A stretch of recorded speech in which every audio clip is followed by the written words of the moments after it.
இந்த உலகத்துக்கு உங்களுக்கு சம்பந்தமே இல்லை. சரி வந்தீங்க, ரிட்டர்ன் எப்போ வர போறீங்கன்னு கேக்குறாரு. எப்படி வர்றதுன்னு கேட்டா, இந்த பாதையை பயன்படுத்தினால் நீங்கள் தப்பித்து வரலாம். தர்ம நெறி, அறம் சார்ந்த வாழ்க்கை, தெளிவான சிந்தனை, நற்செயல்கள், பிறரை மதிக்கும் குணம், இந்த குவாலிட்டிஸ வளர்த்து கொள்ள பிற உலகங்களில் இருக்கக்கூடிய ஆன்மாக்கள் உங்களை தேர்வு செய்கிறார்கள். Voting system. ஏன் குரு பக்தி அவசியம் சொல்றேன்னா, முதல்ல இந்த உலகத்துல இருந்து நீ அடுத்த உலகத்துக்கு போறதுக்கு ஃபர்ஸ்ட் சீல் அவர் தான் கொடுக்கணும். டிசி சர்டிபிகேட் வாங்கிட்டு வருவீங்கல்ல, ஒரு ஸ்கூல்ல இருந்து இன்னொரு ஸ்கூலுக்கு போகும்போது உங்க நன்னடத்தையை கொடுப்பாங்கல்ல.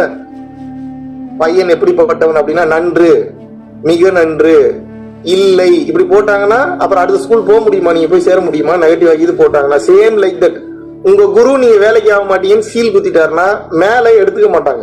குரு எந்த அடிப்படையில வந்து சீல் குத்துறாரு தெரியுதா? உங்கள் நல்ல குணம். புரியுதா? கேட் பாஸ் என்னன்னா உங்கள் நல்ல குணம் தான். குரு எதை வைத்து தேர்ந்தெடுக்கிறார் என்றால், ஒருவர் செய்யக்கூடிய நல்ல செயல்களை பொறுத்து. நீங்க எவ்வளவு பணம் வச்சிருக்கீங்க, எத்தனை கார் வச்சிருக்கீங்க, எத்தனை வீடு வச்சிருக்கீங்கன்றது கணக்குல வராது.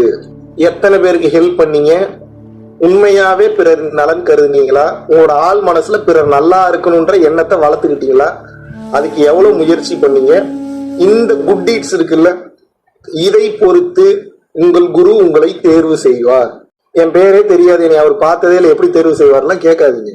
உங்களது ஆன்மாவுடன் உங்களது குருவினுடைய ஆன்மா தொடர்பில் இருக்கும். அது கண்காணிச்சுக்கிட்டே இருக்கும். அதுக்கு வேலையே அதுதான். அது எப்படின்லாம் கேட்காதீங்க, சிஸ்டமே அப்படிதான். உணர்வு ரீதியாக நம்பிக்கையில் பயணம் செய்பவர்களுக்கும் தீட்சை வாங்கியவர்களுக்கும் குருவினுடைய அந்த வழியை பின்பற்றுபவர்களுக்கும் குருவினுடைய ஆன்மா கண்காணித்து கொண்டே இருக்கும். சோ எப்ப நம்ம குவாலிட்டிஸ நம்ம வந்து இன்க்ரீஸ் பண்ண ஆரம்பிக்கிறோமோ, நீங்க ஒரு ஸ்டெப் எடுத்து வச்சீங்கன்னா உங்க குரு உங்களை நோக்கி 10 ஸ்டெப் எடுத்து வைப்பாரு. நீங்க 10 ஸ்டெப் எடுத்து வச்சீங்கன்னா ஒரு 100 ஸ்டெப் எடுத்து வைப்பாரு. ஆனா அப்பயுமே டிஸ்டன்ஸ் ரொம்ப ஜாஸ்தி வந்து நீங்க ஒண்ணு சேர்றதுக்கு. அப்போ ஒரு சிறந்த உலகத்துல நீங்க லேண்ட் ஆகணும்னா இந்த உலகத்துல என்ன லட்சணத்துல வாழ்ந்தீங்க, இதுதான் ரிசல்ட்.